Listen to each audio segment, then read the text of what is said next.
Mexico is also leading the climate action. Everyone have a role to play. We're all facing climate change, but we're not facing it in the same way, or we are not actually addressing the same solutions. Roberto, how are you? It is fantastic to see you. Thank you for joining us today. Roberto, first of all, I want you to be able to introduce yourself to the wider Extreme Hangout community. Please tell me a little bit more about yourself and some of the amazing work that you do, and why, of course, that you're keen to host an Extreme Hangout in the beautiful Mexico City. Yes, absolutely. Thank you so much, Amba, and thank you so much to all the Extreme Hangout team for inviting me, making these incredible interviews. And yeah, I'm Roberto Hernández, aka Citizen for Sustainability. I'm a climate researcher. I do research on climate change and sustainability. I'm also a consultant and content creator. I tend to create content on social media. I'm the founder of Youth Building the Future Global, an NGO that have over 18 global ambassadors at the moment. And we advocate for climate action, for sustainability, and for that sustainable transition that we all want to see, those global commitments, those global yeah, documents that we all signed in. Yeah, looking forward to that. Brilliant. And yes, Extreme Hangout, we love to bring people together from all different corners of the world. And you're by hosting an Extreme Hangout in Mexico City, we definitely want to hear about some of the local issues that you face in and around the city, and of course, more widely across your country. But then also, more excitingly, some of the solutions that you want to highlight. Yes, so I had the privilege to be in person during the pandemic though, in the stream hangout events in COP26 and COP27, and being there literally and completely changed the way I perceive the climate action, because it's not those COPs are not those spaces, and climate action, climate negotiations are not only happening on negotiation rooms. It's happening outside. It's happening with testimony. It's happening with those inspireful messages and those inspireful stories of people, normal people doing incredible things worldwide.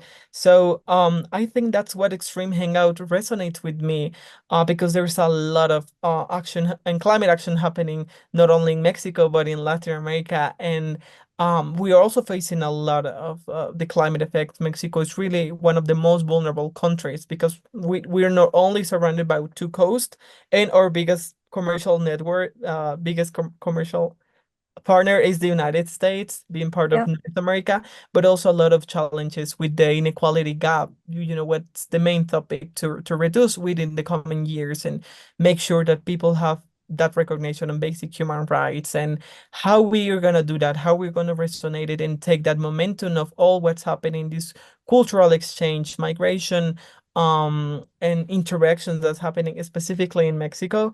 I think that's the role of the Extreme Hangout, and highlight those stories. There's amazing partners developing in Mexico and connecting with other partners that are coming outside from Mexico. So I think that it's a such a beautiful storytelling, such a beautiful thing that's happening, and just to show that and show the people worldwide that Mexico is also leading the climate action. Oh, well, it sounds like you're playing a key role in leading it as well, but you've touched on some of my favorite things as well, which is talking about leaning into to culture and the human aspect of this, because at the end of the day, we're only going to inspire people really to take action when it resonates with them as a person, first of all, which is also why we love to showcase at the Extreme Hangout using music and popular culture and food and all of the things that we're super passionate about in our day-to-day lives to help to change to have dialogue about the climate conversation, but also celebrate some of the solutions that we have. And listen, I know in your wonderful culture in Mexico as well, food is amazing. I've had some of the Yeah. best food in my life when I was lucky enough to visit Mexico City. I loved it. And your culture, as you've touched on as well, is so rich. And it's a beautiful thing to be able to share that with the wider world. And we will do our best to help you do that through the Extreme Hangout channels too. And so with How important do you think it is to engage the wider community in the fight to reverse climate change? And where are you seeing successes in doing that through your network that you've grown up? I can't believe you have so many ambassadors and such a great reach globally. Yeah, so I believe everyone have a role to play in the climate action. Of course, there's a bigger scale with the companies and governments and legislation to really change and make that path so individuals can follow it.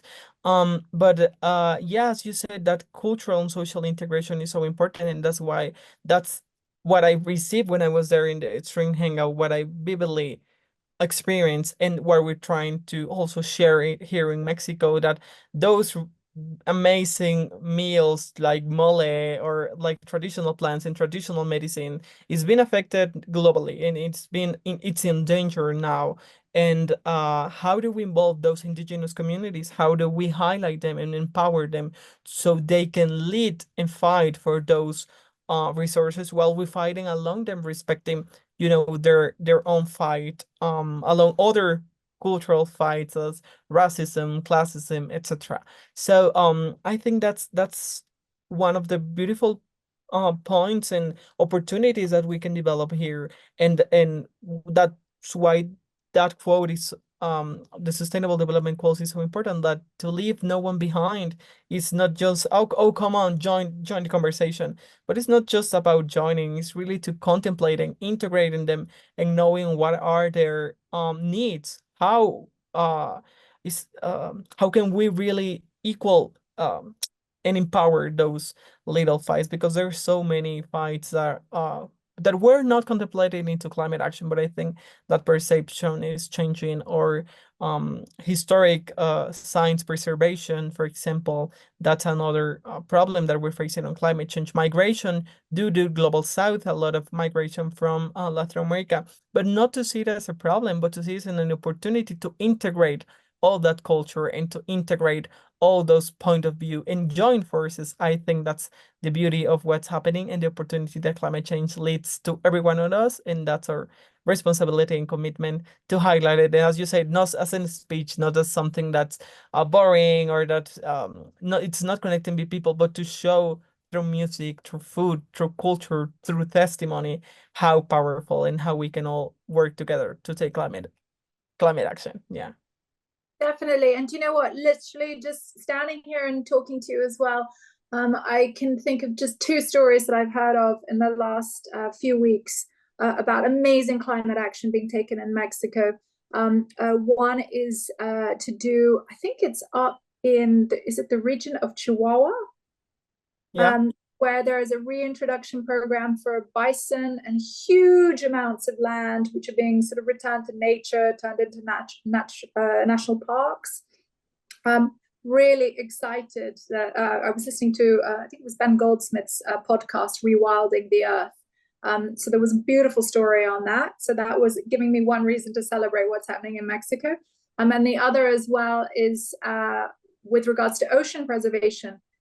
Too, I know that the waters in the Baja Peninsula, they are also being earmarked for amazing protection, because of course you've got breeding whales and all Yeah. kinds of incredible megafauna that rely on those waters. So it's really exciting. And I hope that you're going to be celebrating some of the nature and biodiversity wins as well, because of course climate and nature are all super interlinked.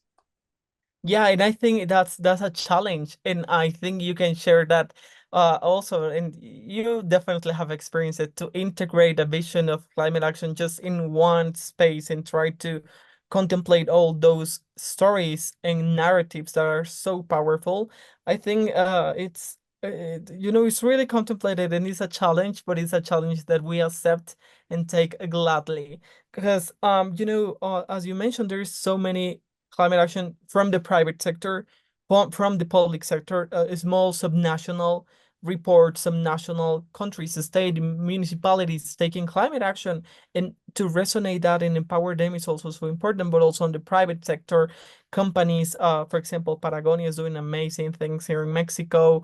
Some other companies that have not very good reputation, but are doing also incredible things, or is trying to lead their efforts on cacao or coffee, because we are big producers of those. I don't want to mention brand names, but yeah, specifically just to do that and integrate all those narrative from the north, from the frontier in the climate migration happening, but also on the globe, on the south of the south states of Mexico, people that's working and facing, also problems with those narratives that sometimes we don't talk enough about narco and how they're leading and changing monocultural things, so they produce more and they control some supply chains, as avocado, for example, that's really Mhm. well known. But it's no, to do it in a way that, as we shared before, that it's interesting for the people, that it's a safe space also for all speakers and people that it's integrated into this, and also to replicate it and that resonates worldwide, to know there's a way to do it and share solutions, I believe. No, you're so right, Roberto. And when we think about, I mean, we all say we sit on the shoulders of giants, all these brilliant environmentalists and people who've come before us, Yeah. who have been the real pioneers. And that's why we all do the work that we do today. So tell me, who are the people that have inspired you the most? Oh, there's so many people that inspire me. Maybe I shouldn't say this one first, but Sir David Attenborough, he really inspired me a lot. I grew up watching Discovery Channel. I grew up watching National Geographic. I grew up with those documentaries with television, and that's where probably the climate effects and the climate problems were not displayed, but the nature and the richness of nature and the animals, and seeing the birds dancing and how they reproduce, be like, wow, that's beautiful. And also the whale, they that really inspired that little child in me, and create this small climate environmental consciousness that has been growing through Mm. these past years, that I let it grow and embrace it, so all those stories of people that make that content creation, that now uh I look back to it, I think that that will be one of them. And also Jane Goodwill, I remember her also on the National Geographic with the chimpanzees. I was like, you can really have a relationship with animals. It's not only about mistreating them, it's not only about abusing them and eating them. You can respect them, you can communicate with them, and you can see those completely scenarios here, and how um shape a whole generation of climate activists worldwide.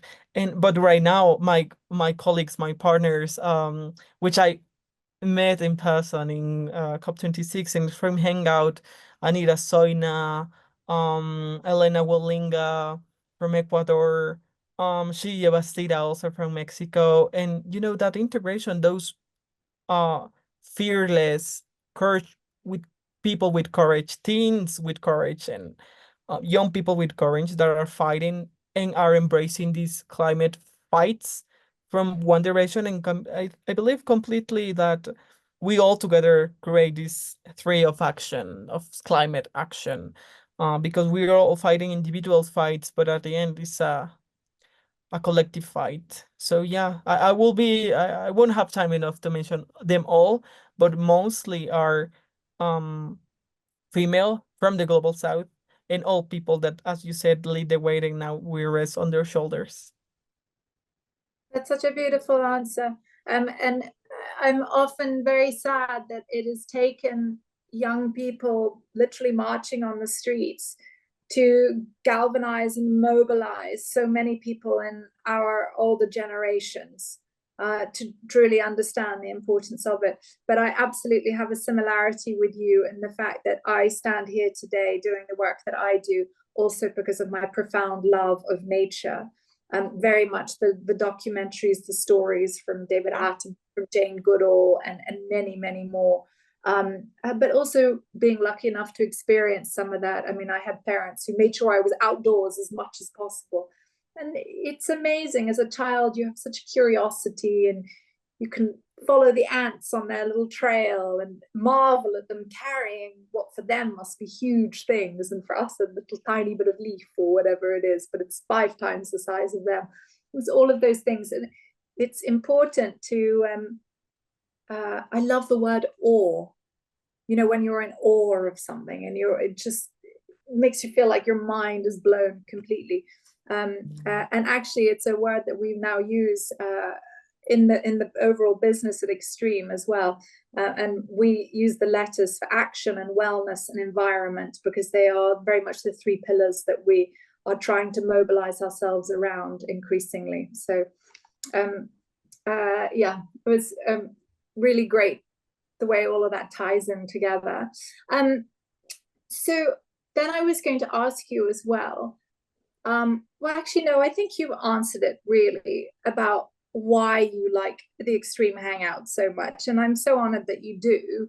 And it's precisely why we've set it up and established it the way that we have. But if there are like 2 or 3 of like your favorite things that you really enjoyed about Extreme Hangouts, which make it stand out perhaps from the rest of what you would normally experience at the COP events or other big climate conferences. Yeah, so it's not only about COP, being Uh, the main stage of the climate action. And I think it's that also Extreme Hangout is that need to keep the conversation open and to keep the conversation alive, not only at COP, but now with these events happening worldwide, different countries, is to have that conversation specifically addressing the topics of each country and each community. So I think that's such a powerful message, and to have all these narratives together, which we from Youthful in the Future Global, we call climate latitudes. From the global latitudes, we're all facing climate change, but we're not facing in the same way, or we are not actually addressing the same solutions. And to share that narrative of different climate realities and how we're addressing, how we're being affected around climate change is so important. So I will say about those climate realities, and I'm really looking forward to know and to see the other materials of the Extreme Hangout in other countries, and to learn from them, and to take all those solutions that were shared also, to address it here on the global south. And yeah, I and think to experience Extreme Hangout in person completely changes, and that's the mission, to empower and change the vision of climate change to all the people that attend this Extreme Hangout, the first one in Mexico, and we expect not to be the first one. There will be more to come. Yes. oh my goodness, I certainly hope so. But when you talk about change, it reminds me of as a child, I was very captivated by, do you know, little snow globes? Yeah. You know, the little things that you Yeah. pick up and you shake them, and then it transforms the landscape. And I use that very much in my mind as an analogy. I'm like, that's what we need to do right now. We need to just pick everything up, give it a gentle shake. I'm like, not, don't go crazy, but let's give it a shake, and then see what happens. Let's try new things, different things. And we're not going to get it all right. It won't be the perfect vista first time around, but we will. That's what we need to do right now, is to shake things up a little bit and see where we can move on to improve the outcomes for everyone globally. Thank you so much, Amber. Thank you so much to the Extreme Hangout team. I'm really looking forward for this first Extreme Hangout in Mexico and Mexico City. Gracias, Roberto. Muchas gracias.